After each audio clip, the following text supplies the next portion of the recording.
Provérbios 25.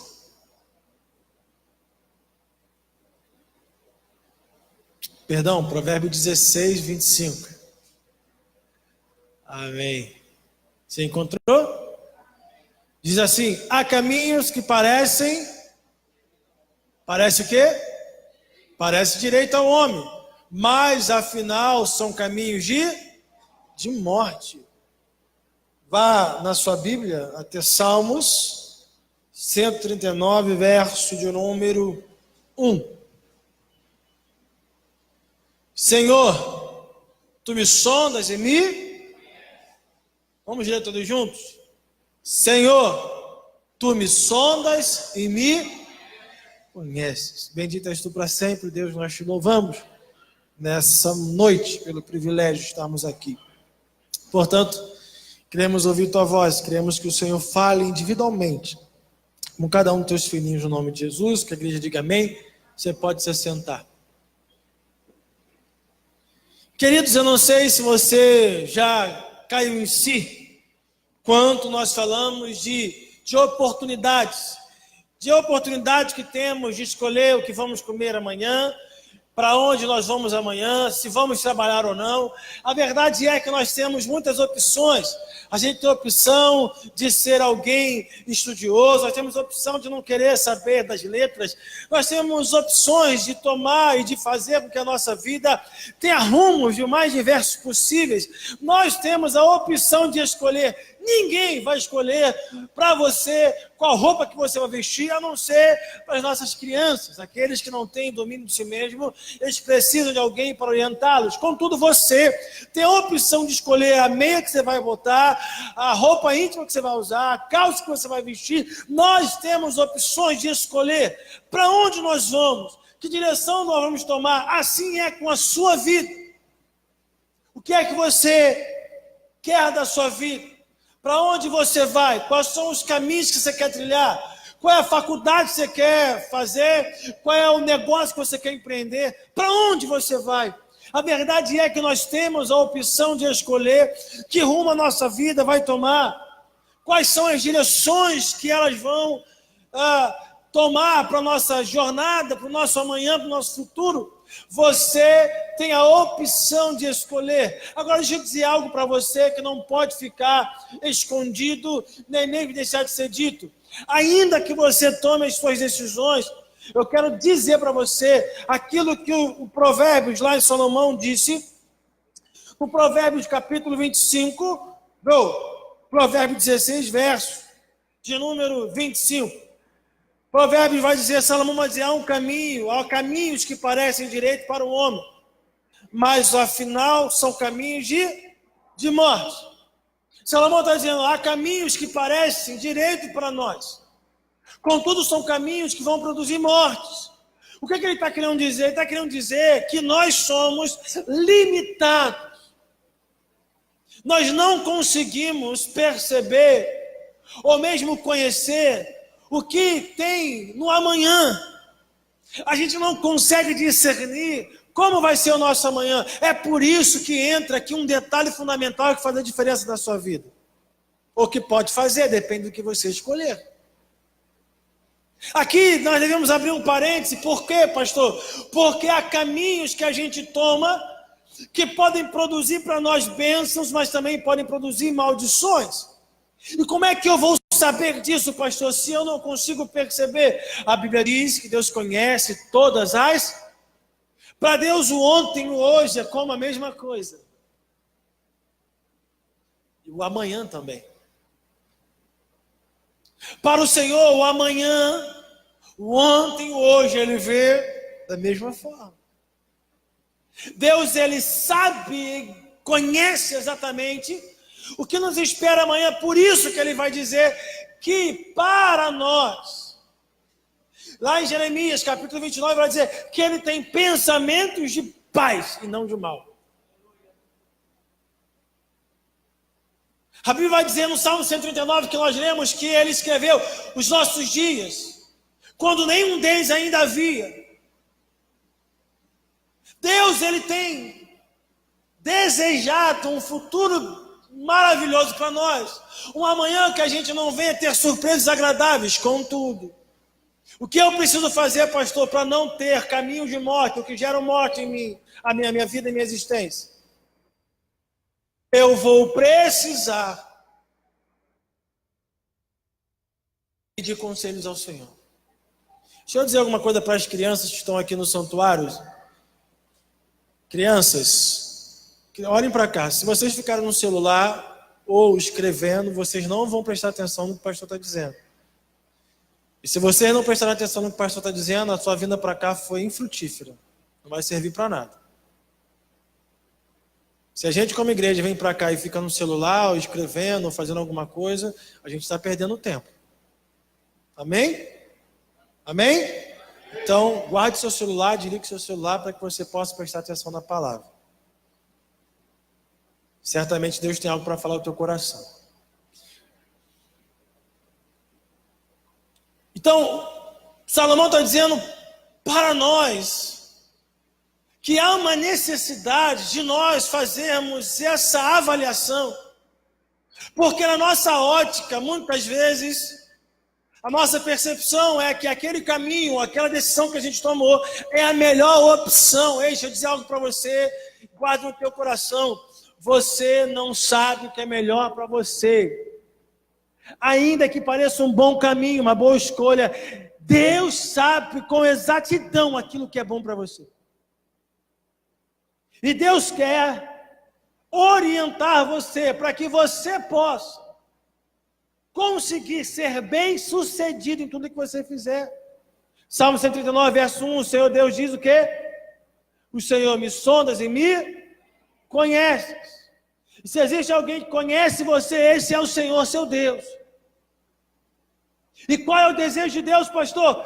Que eu seja infeliz? Não! Que você seja bem sucedido em tudo. Que você seja realizado em tudo. Que haja plenitude, prazer nas suas relações familiares. Que haja plenitude, prazer lá na sua profissão. Que as coisas comecem a convergir. Agora, o que eu preciso fazer, pastor? Eu preciso começar a saber lidar melhor com as minhas emoções.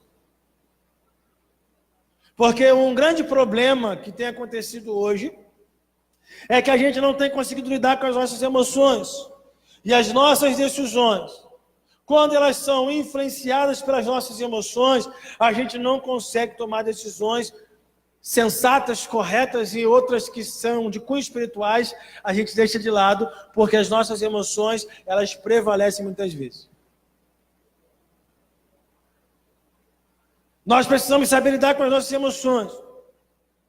Quando o salmista diz, fazendo a declaração de Deus, dizendo, filho meu, dai-me o teu, o que o coração representa na Bíblia? As nossas emoções. É onde está reservado as nossas emoções, na nossa alma. E aí a gente tem um problema hoje de pessoas feridas na alma, corações feridos, almas feridas. E as nossas emoções, quando entram em ebulição, a gente não consegue discernir bem. Aí a gente não consegue produzir um lar como nós gostaríamos, porque o nosso lar ele está sendo carregado de emoções, a razão é colocada de lado. O nosso lar não funciona porque o espiritual não tem espaço, porque as nossas emoções predominam. Existem profissionais, preste bem atenção, profissionais de mais alto nível, com cursos específicos, que dariam a essa pessoa colocações maravilhosas, mas elas não conseguem se colocar profissionalmente. Por quê? Porque emocionalmente elas não estão preparadas para lidar com muitas situações. Certa feita um CEO contava, dizendo, eu vejo muitas palestras, eu ouço muitas palestras, dizendo que uma mulher um dia, na sua palestra, ao término, ela pediu uma consulta, eles começaram a conversar, ela dizendo, por que eu não consigo durar muito tempo numa mesma empresa? Acho que já falei isso aqui. E ele então olhou o currículo dela, uma mulher com curso lá fora, com especialização lá fora, e ela disse, eu não consigo ficar por mais de 1 ano numa mesma empresa. O máximo foi 2 anos, mas já tem um tempo. E ele então disse, conta. E ela começou a contar, e quando ele tentava entrar, ela cortava ele, e quando ele tentava entrar, ela cortava ele, quando ele tentava entrar, ela cortava ele. E depois de quase meia hora, ele já desistiu de falar, só ela falou. E aí ele, então, deu o diagnóstico para ela, disse, você não para numa empresa, porque você não consegue lidar com um contraditório. Sabe o que acontece? Ele falando, o teu chefe te atura por 1 mês, 2 meses, 3 meses, 4 meses, mas não consegue te aturar por 1 ano. Porque você não sabe reconhecer os seus erros, você não ouve opinião diferente da sua, e automaticamente as pessoas se cansam da sua figura. Quando você ouvir mais, quando você reconhecer que você está falhando em algum lugar, em alguma coisa, a sua profissão vai deslanchar. Aquela mulher parou para fazer uma autoanálise, segundo ele, depois de alguns meses, ela estava bem colocada e fazendo um policiamento consigo mesma para que ela não viesse a cometer os mesmos erros de outrora. Agora, preste bem atenção, olhe para mim. Imagina uma figura dessa numa relação conjugal, em que o contraditório não tem vez, só ele ou só ela tem razão.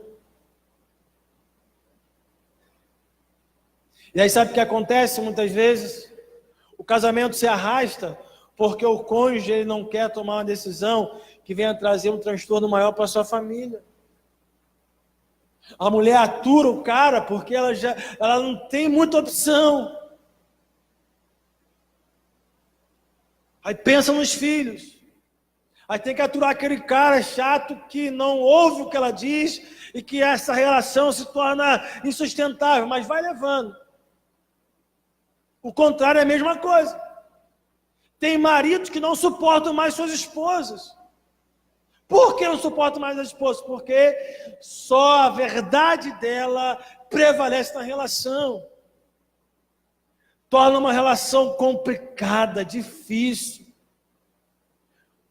É uma torre que a qualquer momento vai desmoronar. É um caminho que está levando à morte. Não a morte física, mas a morte de uma relação. Quando o provérbio está dizendo, há caminhos que levam à morte, está dizendo, não é uma morte, são somente uma morte física, mas é a morte de uma relação. É a morte de uma profissão. E o que Deus tem para mim, pastor? Deus tem desejo que as minhas relações morram, que sofram rupturas, que não prosperem? Não. Jeremias 29, o Senhor diz, eu vou repetir para você, eu tenho pensamentos de paz a vosso respeito, não de mal. Somos eu e você que insistimos em continuar numa mesma direção. É o homem que insiste em caminhar por uma direção em que a sua vida vai entrar em colapso a qualquer momento. Mas eu tenho uma boa notícia. Eu tenho uma boa notícia para te dar. Qual é a boa notícia, pastor? Se você desejar entregar o teu caminho ao Senhor, Jesus diz, eu sou o caminho, a verdade e a vida. Se você, pastor, eu sou crente, eu sei, querido, eu estou falando de vida, de entrega, de totalidade. Lembra do canto que nós cantamos? O teu amor está ganhando forma em mim, Deus quer ganhar forma dentro de você, e se você entregar tudo para Ele, Ele vai começar a conduzir a sua vida. Salmo 139. Senhor, tu me sondas e o Senhor me conheces. Verso 2. O Senhor sabes quando me assento e quando me levanto. De longe penetras nos meus pensamentos. 3, esquadrinhas o meu andar e o meu deitar, e conhece todos os meus caminhos. Aí eu penso que Deus e Ele se compara como Pai. Eu canso de dizer um texto que para mim é emblemático, João 1, verso 12. E todos quantos receberam se tornaram filhos de Deus. Gálatas 3,7, os da fé são filhos de Abraão. Então eu sou filho de Deus. Se eu sou filho de Deus, quando eu tive um filho, eu aprendi o que é paternidade, o que é pai. Então eu não aguento ver meu filho sentindo dor. Eu não aguento ver meu filho passando um tipo de situação. Parece que você que é pai e mãe sabe esse sentimento, você quer sentir a dor por ele ou por ela. Aí eu penso, eu creio nisso, que Deus está no céu torcendo para o seu sucesso. Dizendo, filho, não é esse o caminho que eu quero para você. Eu conheço os seus caminhos, eu conheço a direção que você está tomando, mas eu tenho um caminho mais excelente para você, que é libertador. Você só precisa deixar ele ganhar forma dentro de você. Ele ser total em você. Verso de número 5. Tu me cercas por detrás diante de mim, e sobre mim põe a sua mão. 6. Tal conhecimento é maravilhoso para mim, é sobremodo elevado, e não posso atingir. Para onde me ausentarei do teu? Para onde fugirei da tua face? Davi tinha consciência, uma percepção de que quem Deus era e de quem ele era. Davi está resumindo uma compreensão, uma revelação talvez que ele teve, dizendo, é verdade, onde eu vou? O que a gente precisa entender é que a nossa fé, ela precisa ser aliada com a sabedoria. A fé deve ser amiga da sabedoria. Eu não posso só acreditar em Deus, eu tenho que acreditar em Deus e usar a sabedoria do alto para governar a minha vida. Porque se eu tiver fé, ela não vai ter mais serventia alguma, se eu não saber utilizá-la. Eu creio em Deus. Muitos dizem que crê até o diabo crê, né? Eu creio em Deus, pastor, que legal. As pessoas que estão lá fora também, muitas delas dizem creio em Deus. Qual é a diferença? Eu preciso aliar a minha fé com a sabedoria e a obediência com a submissão. A fé precisa estar aliada com a sabedoria e a obediência com a submissão. Eu preciso me submeter a quem? Ao Senhor. Deus, para onde eu vou? Que decisão eu vou tomar nessa situação aqui, Senhor? Pai, nessa situação que eu estou sendo derrotado constantemente, qual caminho eu vou tomar para que isso se resolva? Me dê sabedoria do alto, para que eu consiga lidar com isso.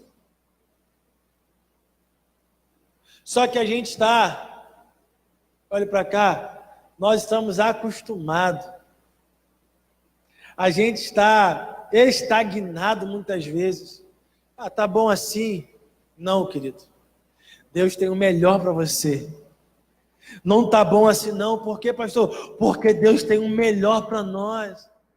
Deus quer trazer plenitude, alegria no nosso coração, prazer nas nossas relações conjugais, prazer nas nossas relações profissionais, prazer, alegria, de modo que os problemas que vão surgir não serão capazes de roubar aquilo que está dentro de você. Porque problema surge todo dia. Ou a Bíblia não diz que o sol nasce para todo mundo? A Bíblia diz que o sol nasce para justos e injustos. A chuva cai sobre justos e injustos. Portanto, o dia difícil vai bater a porta de todo mundo. E se existe um camarada na Bíblia, que eu admiro demais, irmãos, é um menino chamado Davi, é esse mesmo que escreveu esse Salmo 139. Porque Davi, ele foi obediente, mesmo sendo servo, mesmo fazendo um serviço que ninguém queria fazer. Por quê? Porque, na verdade, na cultura judaica, filhos, a coisa mais nobre, mais importante, mais relevante é fazer parte do exército. Não tinha honra maior que essa, alegria maior que essa para o pai. Você não tem ideia que Israel hoje, por exemplo, até os dias de hoje, todos servem as Forças Armadas. E deixa eu dizer para você, não é reclamando não, servem com alegria as Forças Armadas de Israel. Até as mulheres. É obrigatório. Muitos têm a opção de sair do país para não servir, mas todos servem com muita alegria. O nosso guia, conversando com ele, falando sobre a filha dele, quando nós estivemos em Israel, e perguntando a ele, conversando com ele sobre, cara, mas como é que esse negócio da sua filha, você não ficou receoso? Ela não queria ir? Pelo contrário. Eu até falei para ela que se ela não quisesse, mas ela tem maior alegria de servir a sua nação. Nós estivemos no Museu do Holocausto. E para onde você anda em Israel, você vê soldados jovens, homens e mulheres com uniformes, alguns armados andando de ônibus na pizzaria, comum. Todo judeu tem prazer de defender a sua pátria, porque sabe que a qualquer momento Israel pode ser atacado por qualquer inimigo. Israel está cercado de países árabes. Dias depois, um mês, ou não foi um mês, foram dias depois de Israel ser declarado Estado, Israel foi invadido na guerra chamada Guerra dos 6 Dias. Você conhece da história, você já leu no livro secular. Todo judeu tem prazer de servir a sua pátria, de defender com a sua própria vida. Eu falei, mas ela gosta. Ele disse, ela ama. E no Museu do Holocausto, nós estávamos lá, fazendo a visita no Museu do Holocausto, mostrando fotos, tinha peças de roupas, livros, recolhidos dessa época em que os judeus foram levados para o Holocausto. Você conhece a história. E eu vi algumas meninas soldadas que estavam lá chorando. É de chorar realmente, o que você vê lá é pesado, é forte, as cenas são fortes, aquilo que você vê lá no Museu do Holocausto é impactante. E as meninas choravam. Todo judeu hoje serve com alegria a sua nação. O que nós estamos fazendo para com Deus que nós declaramos servir? Davi servia lá na casa de seu pai, na função de menos prestígio. Davi tinha que cuidar das poucas ovelhas que o seu pai tinha. E seus irmãos estavam onde? No exército. Os irmãos de Davi estavam no exército de Saul. E o Davi estava cuidando de ovelha. Davi tem um serviço menos prestigiado. Qual é o serviço menos prestigiado de uma casa? Lavar a louça, recolher lixo, talvez. Davi tinha que recolher o lixo da casa. Davi tinha que fazer o que ninguém queria fazer. Quem faz? Davi. Aí eu fico olhando alguém que está fazendo aquilo que não, talvez gostaria de fazer, mas fazendo com excelência, obedecendo, cuidando de umas ovelhas chatas. Porque tem ovelha que é quietinha, irmão, mas tem ovelha que ataca até o pastor. Já viu aquele vídeo de uma ovelha que dá umas cabeçadas no pastor? Quem já viu? Só 2 pessoas, 3 pessoas? O pastor está lá, irmão, daqui a pouco a ovelha vem e bum, o pastor fez, Jesus, que ovelha é essa? Misericórdia. Aí o Davi tem que cuidar das ovelhas. A ovelhinha é boa, tem as ovelhinhas mais complicadas. Mas ele está lá obedecendo ao seu pai. Lembra? Fé com sabedoria, obediência com submissão. Quando você tem fé e usa a sabedoria de Deus a seu favor, submete-se à vontade dele e é obediente, as coisas vão fluir na sua vida. Pastor, não sei como fazer. Peça ajuda. Pedir ajuda não é sinônimo de incapacidade, é reconhecimento que você precisa de ajuda. Enquanto a gente não cair em si dizendo, Deus, me ajuda. Pastor, me ajuda. Marido, me ajuda. Esposa, me ajuda. A gente vai continuar na prática dos mesmos erros, quando Deus quer que a gente cresça, que a gente evolua, que a gente venha criar uma identidade espiritual. Nesse trajeto, a gente vai sofrer com as oposições internas e externas. Quais são as posições internas? É o nosso ego inflamado, que não quer pedir ajuda, que não quer reconhecer que a gente tem levado a vida mais ou menos, que não quer reconhecer que a gente pode crescer muito mais que o indivíduo, como a nossa casa pode ser melhor, como a nossa espiritualidade pode ser melhor. A gente se esconde e a gente cria uma parede de obstáculos e a gente não quer que ninguém se aproxime, a gente não quer reconhecer que a gente precisa de ajuda. Só que ao mesmo tempo que a gente não reconhece que precisa de ajuda, a nossa casa vai naufragando, nossa profissão vai naufragando, tudo vai de mal a pior. Mas a gente mantém uma postura para mostrar para todo mundo que as coisas estão indo bem, quando não estão. É como uma torre que a qualquer momento vai desabar. E aí, quando desaba, o problema está mais complicado. Levante a mão e peça a Deus ajuda. Agora, tem problemas externos. Quais são os problemas externos? São as pessoas ao nosso redor. Olha o que Davi passou, irmãos. Isso é emblemático. Abra sua Bíblia em 2 Samuel, capítulo 15. Tem coisas que estão ruins, mas que pode piorar um pouquinho mais. E a gente tem que trabalhar na antecipação do problema, não remediar o problema já feito. A gente precisa andar em antecipado. Capítulo 16, verso 15. 2 Samuel 16, verso 15.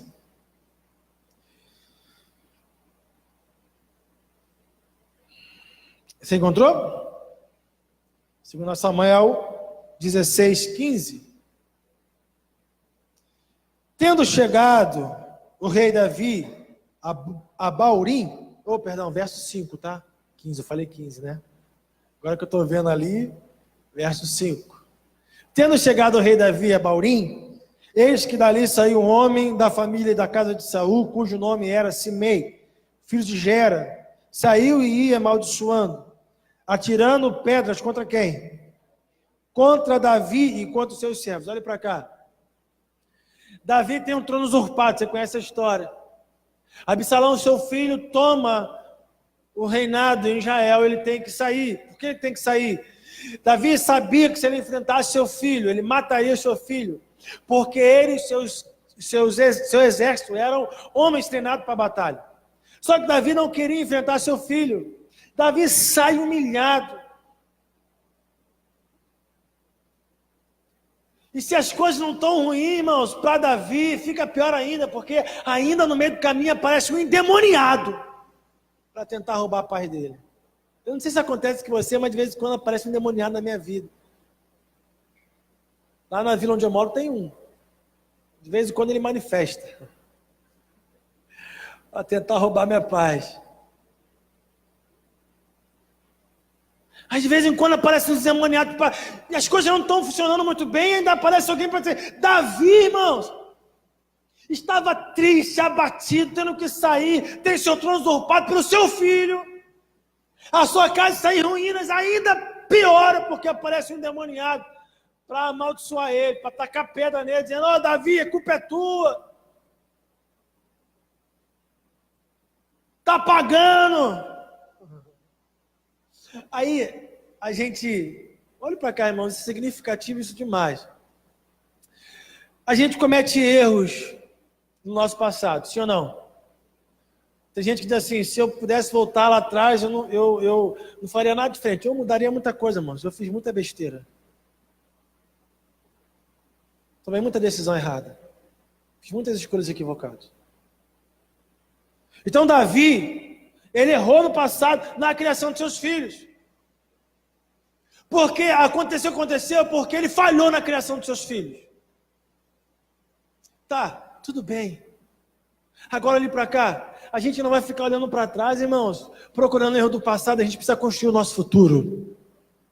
Nós precisamos construir o nosso futuro, sim ou não, irmãos?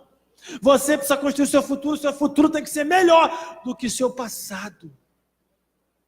Você está entendendo isso? O teu amanhã tem que ser melhor do que o seu hoje.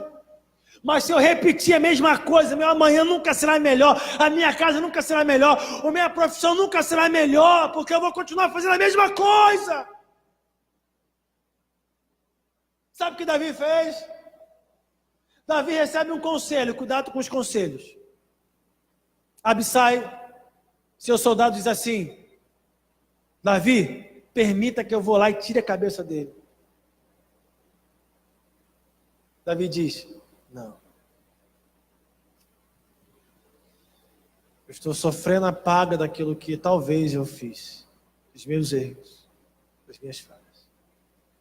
Mas Deus pode transformar a minha falha em bênção. Verso 12, põe para mim, verso 9. Então Abissai, filho de Zeruia, disse ao rei: por que amaldiçoaria este cão morto ao rei, meu senhor? Deixa-me passar-lhe e tirar-lhe a cabeça. Esse é o conselho de Abissai. Permita, rei, que eu vou lá e em 2 minutos, tira a cabeça desse. Quem é esse cara? Olha que Davi diz no verso 12. Põe o verso 12. Talvez o Senhor olhará para mim, para minha aflição, e o Senhor me pagará com bem a sua maldição deste dia. Davi sabia, irmãos, que ele precisava olhar para frente e não ficar olhando para trás. Nós precisamos começar a construir o nosso futuro. Deus vai transformar os meus dissabores de hoje em coisas maravilhosas no amanhã.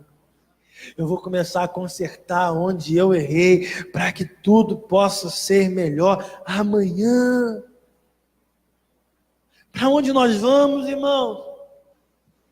Para onde a gente tem levado a nossa vida, a nossa família? Deixa eu dizer algo para você: Deus tem caminhos maravilhosos para você, Deus tem projetos para você, planos para você. Salmo 139, verso 16.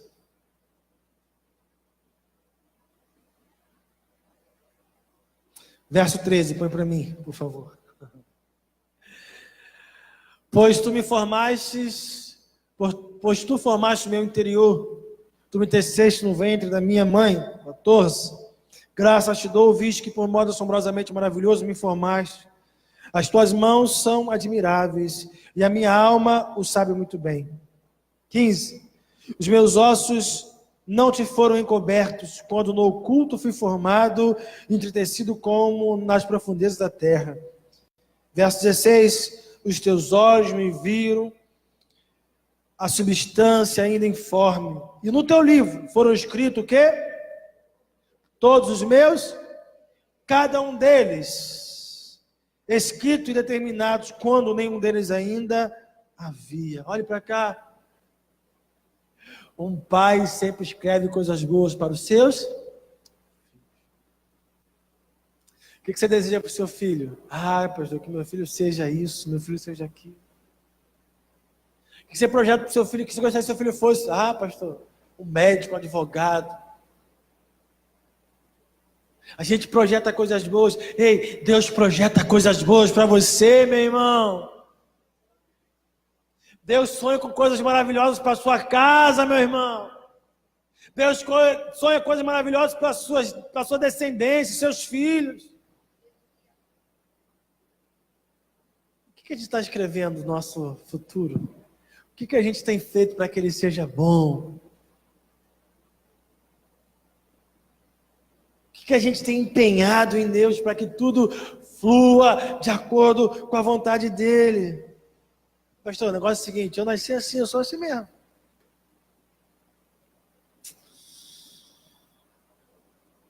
Nós não devemos fugir do plano de Deus.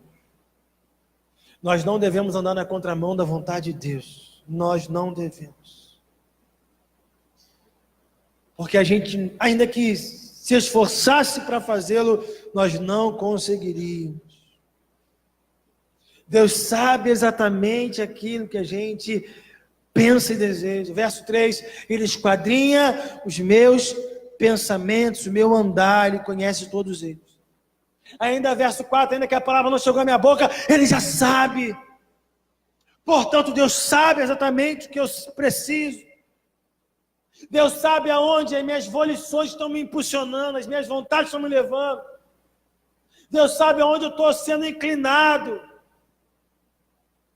E é por isso que você precisa fazer uma autoanálise a Deus. Guia-me segundo a tua vontade. Leva-me de acordo com o teu querer. Não seja alguém que venha a ser conduzido pelas suas próprias vontades. Não seja precipitado nas suas decisões. Provérbios 21, 5.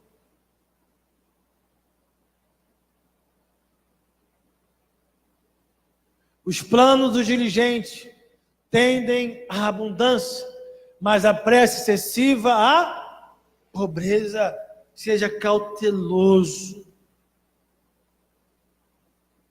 nas suas tomadas de decisões. Peça orientação a Deus. Tem gente que olha para o Pedro antes do Atos capítulo 2, diz assim, eu sou igual a Pedro. Esse é o Pedro antes da conversão. Que isso, pastor? Você já leu os evangelhos? Você sabe que quando Jesus ressuscitou, Jesus apareceu no meio dos discípulos, Jesus disse, eis que vos enche do Espírito Santo de Deus. Antes eles não tinham o Espírito Santo. E mais, eles ainda não haviam sido batizados pelo Espírito Santo de Deus. Isso aconteceu em Atos capítulo 2. O Pedro, antes do batismo, é o Pedro que pegava a espada. Eu sou assim mesmo, o que é? Vamos embora, partir, vou cortar a orelha. Quem é o Pedro depois do batismo? É o Pedro que vai para a prisão. É o Pedro que prega e 3.000 se convertem. É o Pedro que agora deixa fluir o Espírito, ainda com as suas falhas, ainda com as suas debilidades, sendo aperfeiçoadas em Deus, porque Deus vai nos aperfeiçoando de glória em glória, mas é um Pedro transformado. É um Pedro que foi sendo moldado pelo Espírito Santo e se deixou moldar. Esse é o Pedro. O que eu preciso fazer, pastor? Sempre fazer essa autoanálise para que eu não venha tomar decisões precipitadas. Cuidado com a ira. Cuidado com a ira. Provérbios 14, 29. Provérbios 14, 29. O longânimo é grande em entendimento, mas o de ânimo precipitado exalta a loucura. A minha versão vai dizer, quem é tardio em irar-se é grande em entendimento. Aquele que não se ira com facilidade, ele é grande em entendimento, mas o de ânimo precipitado exalta a loucura. É louco não, ele vai dar ênfase aos loucos, às práticas dos loucos. E nós precisamos ter a sapiência, a sabedoria, para ponderar as nossas ações, para que a gente não venha tomar decisões e ir para caminhos que não vão gerar vidas em nós. Provérbios 29, 20.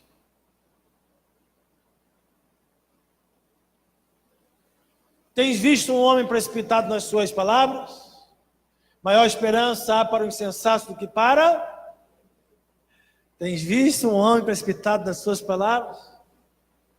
Maior esperança há para o insensato do que para...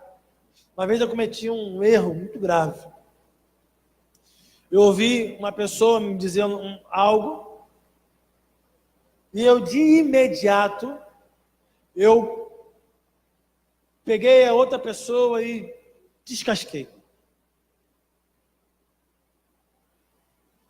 E a pessoa me ouviu, sabedoria, calado. Quando eu acabei de falar, ela falou, pastor, Michel, há um equívoco nisso aí. Na verdade, não foi bem assim que aconteceu. Essa pessoa que te falou isso, talvez esteja mal informado. Sabe uma pessoa sem graça? Já viu uma pessoa sem graça? Pô, era eu. E aí eu fui apurar a situação, de fato, não era como aquela pessoa tinha me passado. Eu me precipitei na minha ação. Sabe o que acontece? Às vezes, no casamento, no calor da emoção, a gente fala o que não é para falar. Lá no trabalho, a gente fala o que não é para falar precipitadamente. A gente não pondera as nossas ações e a gente vai criando situações difíceis, complicadas. Eu preciso aprender a aguardar. Sabe o que acontece quando você toma decisões, às vezes, sem orar a Deus? Você é precipitado. A Bíblia diz, espera em Deus. Nós precisamos aprender a esperar em Deus. Esperar em Deus significa aguardar o cumprimento dos projetos deles sem pressa, sem desatino, sem ajudinha. A gente quer dar uma de Sara. Está demorando muito, vou ajudar a Deus. Aí a gente se precipita. Não.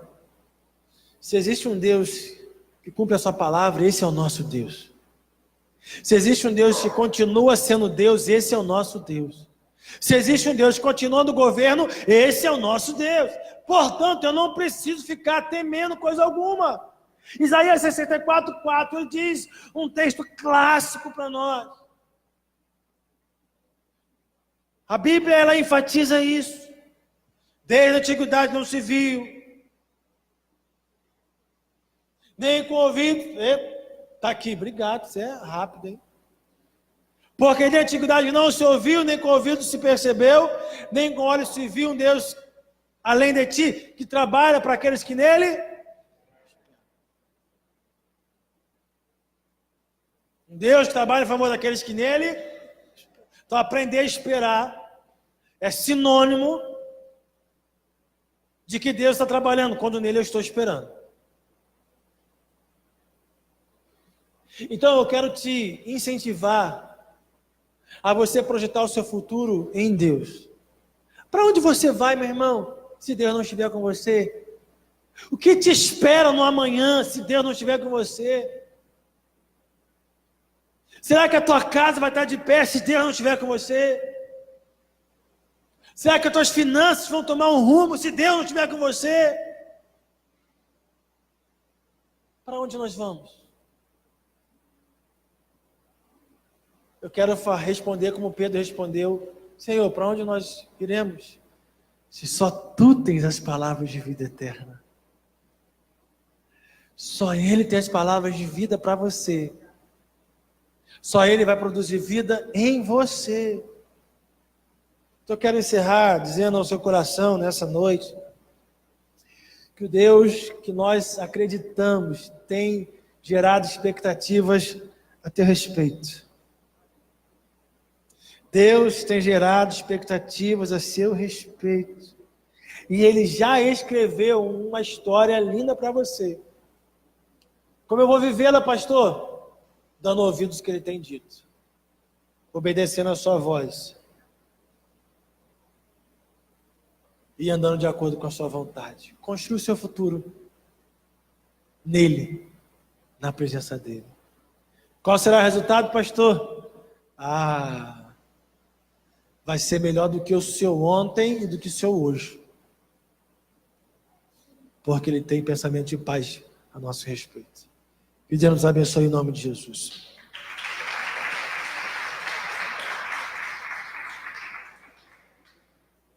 Você pode ficar de pé? Coloque a mão no seu coração.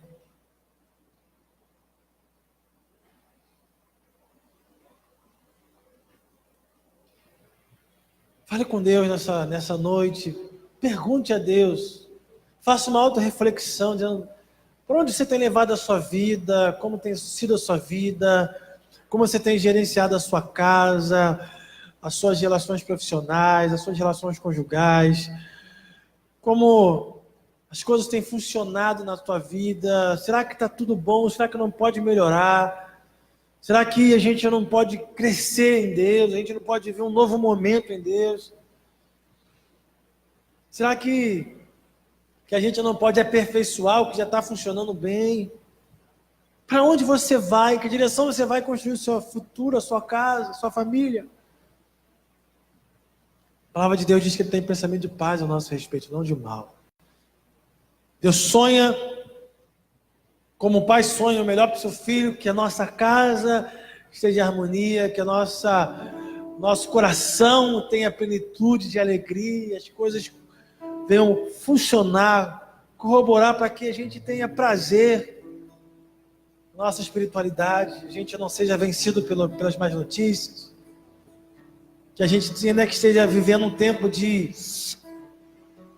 viver um momento que a gente não esteja gostando, fazer o que a gente não se agrada, mas que Ele vai gerar no teu coração prazer e alegria. Davi estava cuidando das ovelhas de seu pai, seus irmãos estavam no serviço que era mais privilegiado, servir o exército do rei.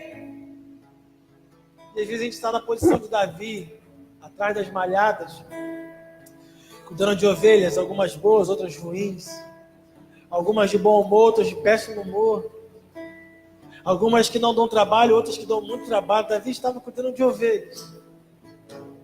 Seus irmãos estavam no exército, comendo de boa comida, fazendo exercícios físicos, cuidando do corpo, treinando. E Davi tá por aí no campo. Deus quer construir o nosso futuro, meu irmão. Deus quer construir o nosso amanhã. Deus quer que você rompa com a incredulidade, com medo. Deus quer que você flua. Comece a falar com Deus no seu lugar. Senhor Deus, eu quero dizer, como disse Moisés, Senhor, eu não vou sair daqui se o Senhor não for comigo. Eu quero que o meu amanhã, minha casa, seja uma casa feliz, alegre, plena. Eu quero que, ainda que eu esteja hoje trabalhando num lugar que eu não goste, Senhor, traz paz para o meu coração, traz prazer para o meu coração, me faça fazer o melhor. Como diz o apóstolo São Paulo, tudo que fizer, faça como se estivesse fazendo para o Senhor. Me faça trabalhar nesse lugar como se estivesse trabalhando para Ti, Deus. Porque o tempo da honra vai chegar. Você vai me levar para algum lugar que eu tenha alegria, prazer. Mas hoje, eu vou começar a construir o meu futuro, fazendo melhor agora. Mesmo não estando onde eu gostaria de estar.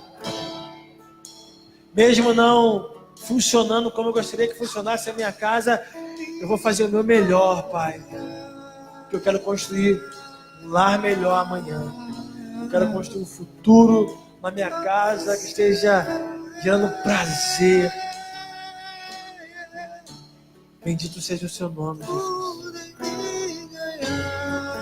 Bendito seja o seu nome para sempre, Senhor. O teu amor está ganhando forma.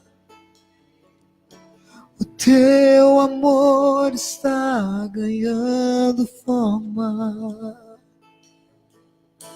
O teu amor está ganhando forma em mim. O teu amor está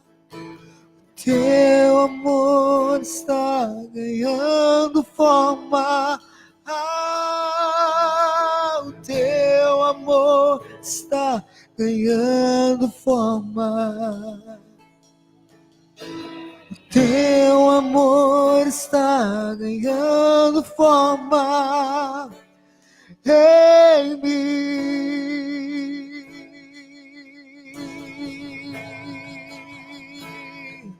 Eu vou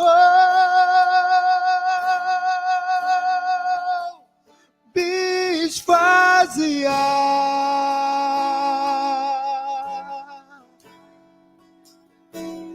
pra você.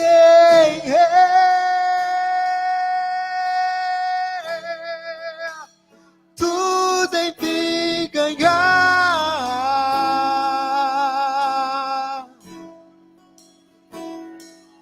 Eu vou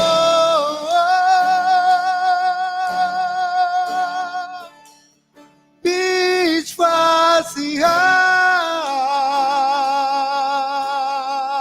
esvaziar pra você.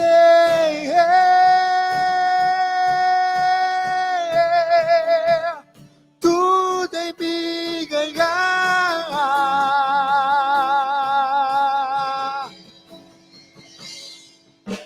O teu amor está ganhando forma. O teu amor está ganhando forma. O teu amor está ganhando forma em mim. O teu amor está. Teu amor está ganhando forma. O teu amor está ganhando forma. Teu amor está ganhando forma em mim. Por isso eu vou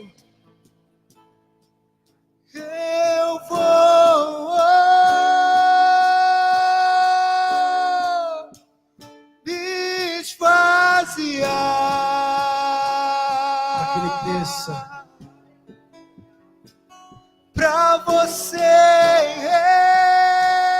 Elevado seu peito, seu coração, seja pleno, Tudo em primazia. mim ganhar. Escute, querido, dizer algo para você. A esperança para nós. A esperança para sua casa, a esperança. Esperança, esperança. Esperança para gente. Esperança. A Bíblia diz que a palavra final vem dos lábios do Senhor. Então continue acreditando, enquanto Deus não determinar que as coisas não vão se encerrar, aí da esperança. Então faça o teu melhor para construir um futuro melhor para você, daquilo que você tem aguardado em Deus. E creia, acredite. Deus continua no controle, amém? Quem quer um futuro melhor? Quem quer um amanhã melhor? Creia, irmãos. Nós vamos construir dias melhores para nossa família, amém, querido? Levante suas mãos. Pai, leva teus filhinhos debaixo da proteção e guarda, campo seus unhos verdadeiros, livra todos os males. Que a boa mão do Senhor com eles esteja. Assim como os seus trouxe, leve em segurança. Essa é a nossa oração no nome de Jesus. A igreja diga amém. Pai, Pai, Deus te abençoe em nome de Jesus. O teu amor está ganhando forma.